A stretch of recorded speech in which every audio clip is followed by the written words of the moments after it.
서른도 씨는 임영웅 씨의 팬들에게 헌정하는 음악이라고 해도 과언이 아닌 별빛 같은 나의 사랑아를 작곡 작사해서 임영웅 씨에게 주었는데 어마어마한 히트를 기록하며 큰 사랑을 받고 있습니다. 서른도 씨는 별빛 같은 나의 사랑아의 비하인드를 직접 공개했죠. 그는 임영웅 씨가 미스터 트롯에서 부른 보랏빛 엽서 무대를 보고 전율을 느꼈다고 합니다. 서른도 씨는 노래 잃어버린 30년으로 벼락스타가 된 가수인데요. 처음 그 곡이 방송에 나왔을 때 강한 히트 예감을 느꼈다고 해요. 그런데 임영웅 씨가 보랏빛 엽서를 불렀을 때 그때 같은 감정이 왔다고. 제2의 전성기를 만든 계기가 임영웅 씨가 보랏빛 엽서를 부른 순간이라는 생각이 든다고도 했습니다. 정말 신기하게 그 이후 서른도 씨는 여러 방송에 출연하며 활발하게 활동하고 있습니다. 그리고 임영웅 씨 팬들이 서른도 씨 스타일과 비슷하다면서 곡을 써달라고 요청해서 별빛 같은 나의 사랑을 주게 되었다고 말하기도 했습니다. 또한 아내의 모습에서 영감을 받아 그 곡을 만들었다고 말해 사랑꾼 면모를 발휘하기도 했는데요.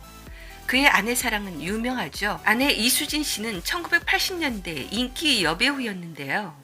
서른도 씨가 추운 겨울 바다에 뛰어들며 결혼해달라고 할 정도로 저돌적이고 끈질기게 구애를 해서 마음을 열어 서른도 씨와 결혼하면서 은퇴했고 그 이후 남편의 노래에 작사를 하며 지대한 공헌을 하고 있습니다.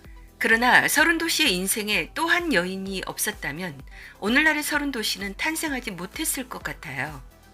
지금부터 서른도 씨의 인생을 관통하고 있는 가장 중요한 여인인 어머니가 그의 인생에 어떻게 영향을 주었는지 말씀드릴게요.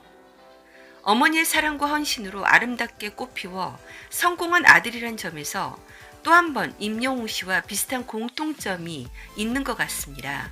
그래서 서른도 씨와 임영웅 씨의 만남은 운명이 아닌가라는 생각마저 들었습니다.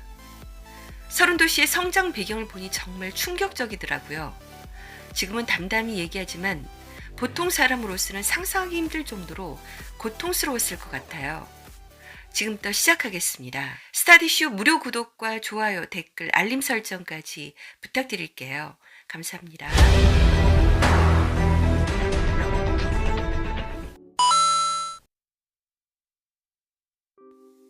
가수 서른도 씨는 1958년에 농어촌이 함께 어우러진 부산 해운대에서 출생했습니다.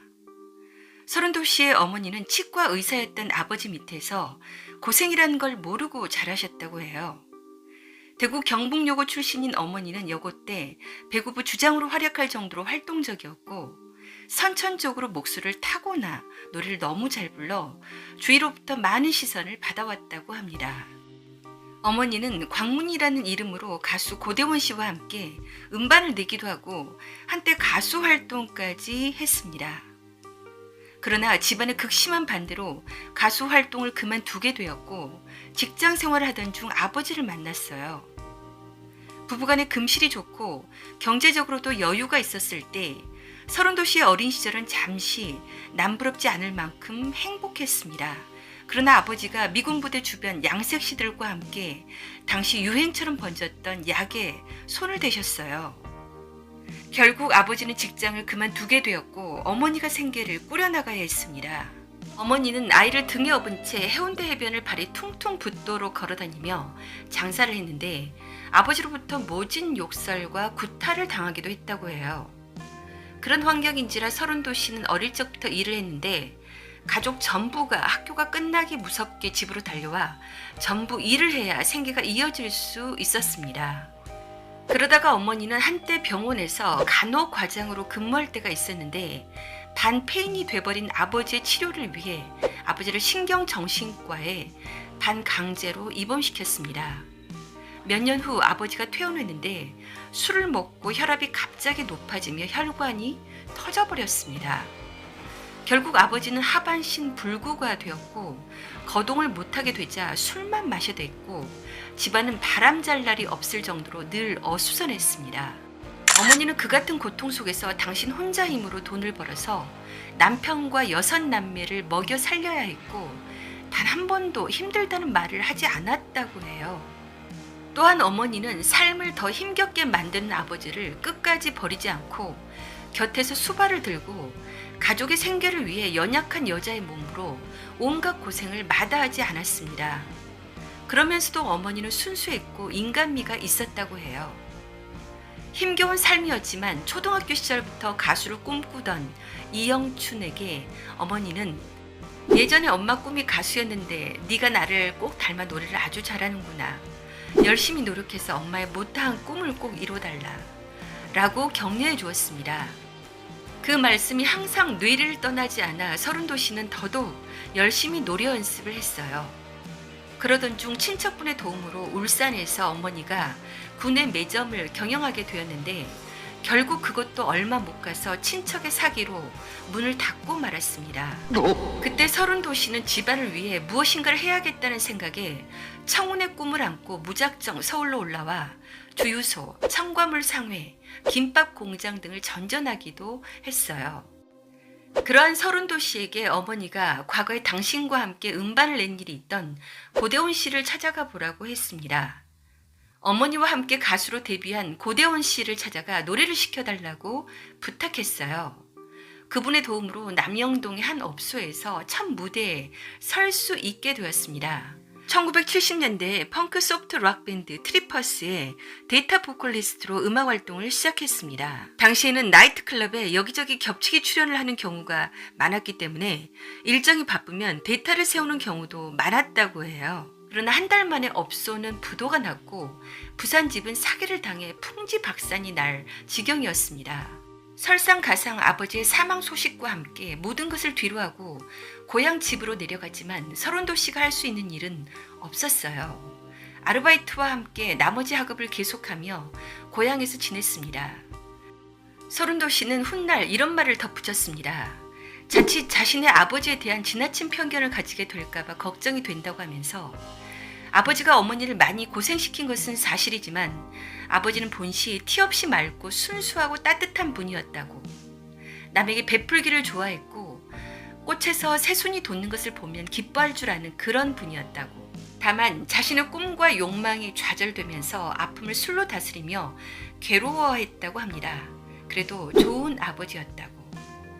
그 후 군 제대를 하면서 다시 서울로 올라와 서울 모 업소와 극장에서 일자리를 얻어 숙식은 그 업소에서 종업원들과 함께하며 월 6만 원이라는 급여를 받으며 일을 하게 되었습니다.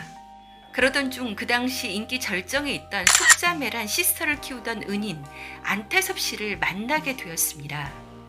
5년간 안태섭 씨 집에 머물며 피아노와 작곡 공부도 하고 노래 연습을 계속하는 등 열심히 노력한 결과 82년 KBS 신인탄생 프로를 통해 5주 연속 우승을 차지했고 83년 6월 KBS 이상가족 찾기 생방송에서 서른도 씨의 노래 잃어버린 30년이 방송을 타면서 일약 스타덤에 올랐습니다. 그야말로 자고 일어났더니 스타가 된 것입니다. 아버님 어디에 그 이후 원점, 나침반, 마음이 울적해서 다 함께 차차차를 내기까지 10대 가수에 선정되는 등 상복이 터졌어요. 이런 과정에서 어머니는 줄곧 서른도 씨의 스승이자 든든한 후원자가 돼주었습니다. 그리고 어머니는 항상 서른도 씨가 출연하는 방송을 보며 모니터를 해주었습니다. 서른도 씨가 힘겨운 나날들을 딛고 인기를 얻은 것도, 슬럼프에 빠졌다가 재기한 것도, 그리고 대표적인 트로트 가수의 하나로 자리매김한 것도 다 어머니의 정신적인 뒷받침이 있었기 때문이라고 고백했습니다. 인고의 세월들을 말없이 참고 이겨낸 어머니는 훗날 예술가의 장한 어머니상을 받게 되었습니다. 어머니는 평소 유명 스타가 되기 전에 먼저 인간이 돼야 한다고 강조하셨기 때문에 어머니는 노래 잘하는 가수 서른도라는 말보다 인간적인 서른도라는 얘기를 더 좋아한다고 해요. 서른도 씨는 어머니의 깊은 뜻을 헤아려서 이웃을 사랑하려 노력하고 노래만 하는 가수가 아니라 이웃의 정과 작은 인생을 얘기하고 문화예술인으로서 사회에 도움이 되는 일들을 꾸준히 실천해 나가고자 한다고 포부를 밝혔습니다. 지금까지 시청해 주셔서 감사드립니다. 스타디쇼 무료 구독, 좋아요, 댓글, 알림 설정 부탁드릴게요. 감사합니다.